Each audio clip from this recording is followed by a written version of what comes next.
Reportedly hurt in an accident. They have a good case. She thought she'd settle it herself, but her husband insisted that she talk to Jacoby and Myers first. I told her we could help. I said, we'll get an investigator out right away. We'll get the hospital records, contact the insurance company. We'll see that the claim includes lost wages and, of course, pain and suffering. And I said, you're right. This case probably will settle. But we work hard to make sure that it's for all you're entitled to. That's how Jacoby and Myers can help, I said.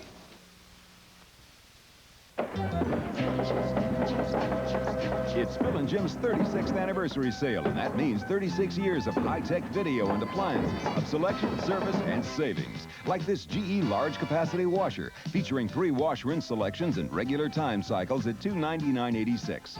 Or this heavy-duty electric dryer with time drying cycles at $249.86. And ask about free delivery, installation, and service. 36 years of keeping our promises.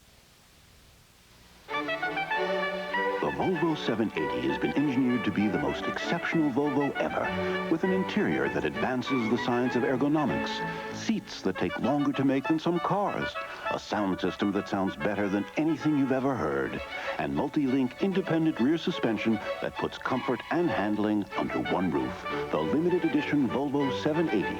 Get one while they last. Enjoy a new driving experience. Test drive a Volvo today. It's been in my car all week. Jennifer? Smells like a dog. Oh, Mom. Wear your one piece. This makes me look mature. Jen. Okay. Not even Tide will get that smell out. But I guess it's worth a try. Power out some of your toughest set-in dirt and odors with Tide. Cool, Mom. Thanks. Smells like they were dried outside, huh? If it's gotta be clean, it's gotta be Tide. It is time now for Top Story with Larry Atterbury, and there were some terrifying moments today for a Soviet space team, moments which raised the question, are they pushing too hard in the race for space? Are we going to push too hard in the race for space? It is a question that is really important because both of us seem to be trying to get ahead, and the question is, we do want to get ahead, but at what price? You know, it was kind of like a cliffhanger movie, but this one was very, very real. 2 stranded cosmonauts, 2 failed landing attempts, no food, the oxygen running out. There was one last desperate attempt. Well, tonight the Soviet and Afghan cosmonauts are safe on the ground, but there are a lot of unanswered questions. The drama began about 25 hours ago aboard the Soviet Mir space station. 2 cosmonauts, one Soviet, the other Afghan, prepared to leave the space station for their trip home. They embraced the 3 colleagues who were staying behind, then boarded the capsule docked to the Mir. All appeared well as they pulled away from the space station, as seen here. But as the spacecraft approached the Earth's atmosphere, an engine used to slow the capsule fired automatically. It burned for 60 seconds, but shut off prematurely because of a malfunction in the guidance system. It was to have burned for 230 seconds. The firing had not slowed the capsule nearly enough, and the cosmonauts aborted their re-entry effort. Then, 3 hours later, the Soviets tried again. The engine fired as planned, but the capsule's computer had not been reprogrammed, and the craft was sent on a trajectory toward China and not the Soviet Union. The cosmonauts stopped the engine after 3 seconds, and once again, their re-entry attempt was aborted. With guidance from the ground over the radio of telling them when to turn the engine on and how long to fire it, they can manually orient or point the spacecraft in the right direction. And that's exactly what they did, landing safely in Central Asia as they originally had planned. But their brush with death raises a serious question. Did the Soviets almost kill 2 cosmonauts by speeding up their training program in order to beat the U.S. shuttle launch scheduled for later this month? The training program was cut from 18 months normal to 6 months, purely to get the mission to occur while there were still Russian-speaking Afghans loose in the Kabul area. A year from now, I doubt they could find a volunteer in Afghanistan to fly this mission. So the mission was hurried up, strictly on political grounds. And because of that, backup procedures were not taught. Now, live in our studios in Hollywood, a space expert, Dr. Philip Muntz. Professor Muntz is a co-chairman of the Aerospace and Engineering Department at USC. How about this question? I mean, if you take a 2-year program and you say, whoops, I only got 6 months because I got to get up, does that really damage? Is that really dangerous? Can you leave out some of the things you ought to know? Larry, it's probably mostly in the emergency procedures, as we saw in the last day. But that's what you needed in this case. That's what you need in this case, and if the passenger or co-pilot, whichever he is in that descent module, is required for important parts of that procedure, then it's critical. If he isn't, then it isn't. And I think it's unclear at present whether having him along partially untrained is dangerous. We don't know. Right? So, some of our own astronauts have said, please don't put people who are not trained in this business into a spacecraft, into that kind of situation, because they tend to get in the way. I mean, is that a problem? Yes, that undoubtedly is, particularly in the close confines of a small descent module as the Soviets have, that an inexperienced individual cannot help, and certainly probably does, in fact, get in the way. Are there some parallels with what we did? We had a disaster, of course, with Challenger, and many are saying maybe we hurried up too much. We wanted to get it off. We thought it would work properly, but did we really take all the time that we needed to have?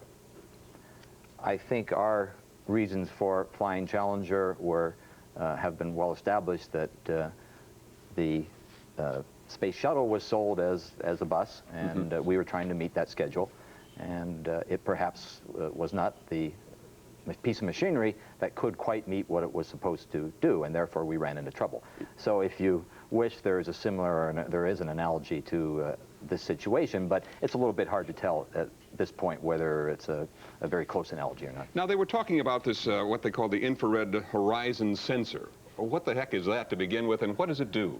Well, those of us who have been very hot over the last few months in the summer understand that a lot of infrared radiation leaves or does not leave the Earth's atmosphere, and this sensor, in fact, sees some of that radiation and picks up the edge of the Earth. You've all seen pictures of aircraft or spacecraft in orbit where you see the curvature of the Earth. Well, the infrared horizon sensor sees that and uses that as a reference position. The fact that it actually got back to where they had planned, even though it was a day late because of the extra orbits, landed where they said it was going to land, what does that say to you as a scientist? Well, that says that, as a film clip said, that they updated their timing procedures and were able to control their retro firing sufficiently accurately to compensate for the 2 misfires. So the thing worked? So the thing worked. In fact, it worked 3 times. Turned on 3 times. It turned on 3 times and turned off twice. At the wrong time. We received in this one a great deal of information, much more than I think the Soviets ordinarily do. I mean, are you surprised by the kind of detail, actually, that we know about, even though we don't know everything? Well, a little bit, but not really. I toured Northern California with 2 Soviet friends about a month ago, and their society, both scientific and social, is, in fact, anticipating a tremendous upheaval. There's no question about that. Glasnost is really there. Glasnost is real, and perestroika is real. Yeah. Could these astronauts have been rescued if everything else had failed? Not by any means that we have. There is just no way to, for instance, I'm sure you're thinking of the space shuttle or something like that, but even if it could have been brought close to their spacecraft, whether they had spacesuits for extra vehicular maneuvering or travel to our shuttle, certainly wouldn't have docking facilities for matching to the shuttle, so that they would have had to be able to go out into the space environment and move over to the airlocks of the shuttle. It sort of begs the question, I mean, whether there ought to be a little bit more. They had 2 days, maybe they ought to have 7 days or even longer. I mean, is there anything that ought to be done that wasn't done in that kind of way? And do we do the same kind of thing? You always take some calculated risk, and clearly their calculated risk is that everything seems to be working. They drop the module which allows them to redock with their space station, and they re-enter. And in that short period of time, they feel undoubtedly that they have a sufficiently reliable estimate that their machine is working, that they have not too much problem. That didn't work in this case. Now, perhaps they'll rethink their procedures, and just as we have been rethinking them with the shuttle, perhaps they will rethink them with these maneuvers. What does this say about the space program of the United States versus the space program of the Soviet Union? Can we make any comparisons? We've had a whole lot of problems that we know about. They've had some problems that suddenly we're aware of for them. Where does that leave all of us? Well, they've had problems before this, and they now have some fairly visible problems right now, and we clearly have some very serious problems with our space program. It leaves us that these things go up and down, and we happen to be in a down, and I'm not sure they're in a down, but they are certainly going to be rethinking their position and what they're doing very carefully over the next short period of time until they really work out what this failure meant to them. Thank you very much for joining us tonight. You know, as we have discussed, space travel these days is still very much experimental, and those accidents and problems will happen. I guess the question is how much backup, how much training is needed to give the space travelers the best chance for survival, and I think that question has still not really been answered. And that's Top Story. Okay, Larry. Larry, thanks very much. And when we come back, some of the sexiest scenes on television, why the French are turning on the channels that are taking it off.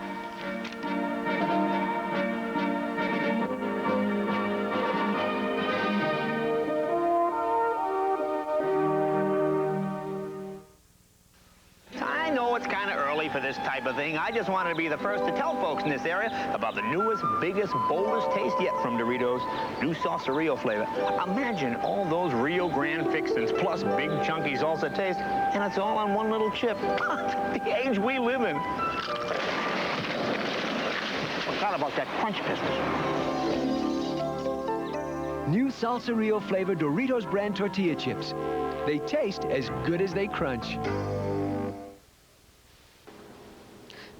Too many Hispanic babies are dying of AIDS because their parents didn't get the facts on this dreaded disease. The Bilingual AIDS Hotline is here to answer your questions confidentially and privately at no charge. Our trained counselors can tell you how to protect yourself and your family before it's too late. It's true, AIDS can kill, but it can also be prevented. Now you can find out how in English or Spanish. Call us at the Bilingual AIDS Hotline today. It's time. Come drive a Mazda. It's year-end clearance time.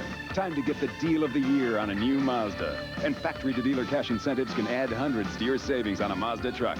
It's time. Time to clear out all the 88s. Mazda's year-end clearance time. Come drive a Mazda. Get a great deal at your Southern California Mazda dealers today. Just a reminder that every week in TV Guide, you'll find writing that's really worth reading. Pick up your copy of TV Guide. It's on sale now.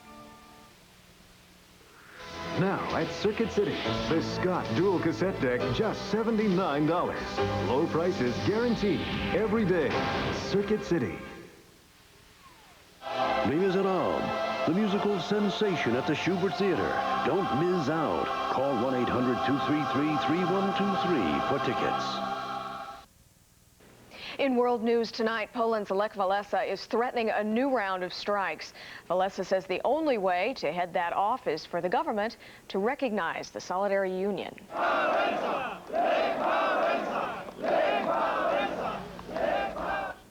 The Polish government is dropping hints that it may not be able to coexist with Solidarity. Walesa admits he's concerned but still willing to talk. Despite all our experience, despite all our disbelief, we have to stretch our hand and try one more time. I am aware that if nothing is achieved, my position, which is already thin, will become even thinner. Walesa says the Polish people are growing militant. The government needs to compromise now or face a new crisis in the near future. A thundering explosion.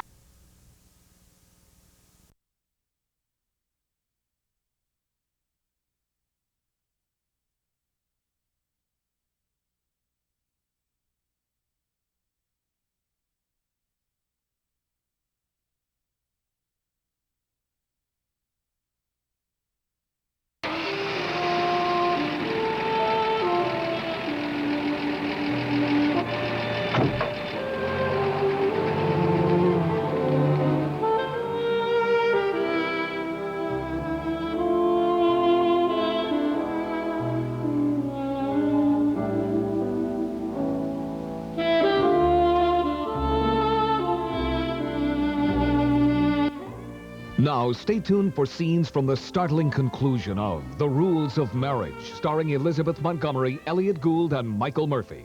Then see why we're making news with the Emmy Award-winning Fox News at 10. Join Bill Redeker and Kirsty Wilde for all of today's up-to-the-minute headlines, followed by television's most addictive half hour. Join Maury Povich for the unique side of the news with A Current Affair at 10:30 on Fox 11.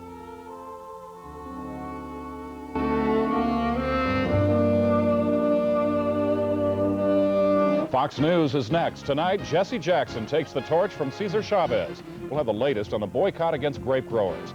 Plus, Dan Quayle goes face-to-face with war veterans. And an 11-year-old preacher has too much fire and brimstone for school officials. I'm Kirsty Wild. I'm Bill Redeker. Fox News is next. The deep despair of divorce. It's going to happen, and I can't stop it. The hurt and anger of the children. I hate eating with you in our house, and I hate you even being here at all. Picking up the pieces can be painful. Nothing I did was right, and you could prove it to me every time. I loved you and appreciated you more than you will ever understand. Elizabeth Montgomery and Elliot Gould star in the conclusion of The Rules of Marriage. Tuesday at 8 on Fox 11. From KTTV Los Angeles, Kirsty Wild, Bill Redeker, Rick Garcia on sports, Moneyman Alan Mendelson, Eric Burns Entertainment. This is the Emmy Award-winning Fox News.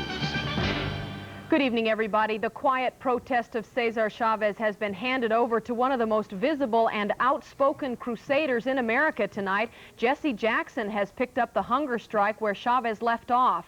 Chavez ended his fast yesterday, but the protest against pesticides on table grapes in California is far from over. In fact, Jane Wells reports that insecticides are only part of this story.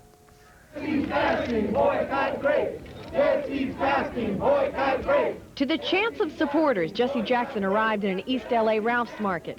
Since yesterday, he's gone without food, beginning his fast at the moment Cesar Chavez quit his 36-day ordeal of water only. He's protesting the use of pesticides on table grapes. Jackson says such use has led to death by cancer for children of farm workers, a claim that the government denies. We can stop buying the grapes. We cannot recall the children. Jackson plans to fast until Wednesday, and then someone else will take up the task. But not everyone here supports the boycott. Some claim the pesticides used on table grapes are used on several crops. But since the United Farm Workers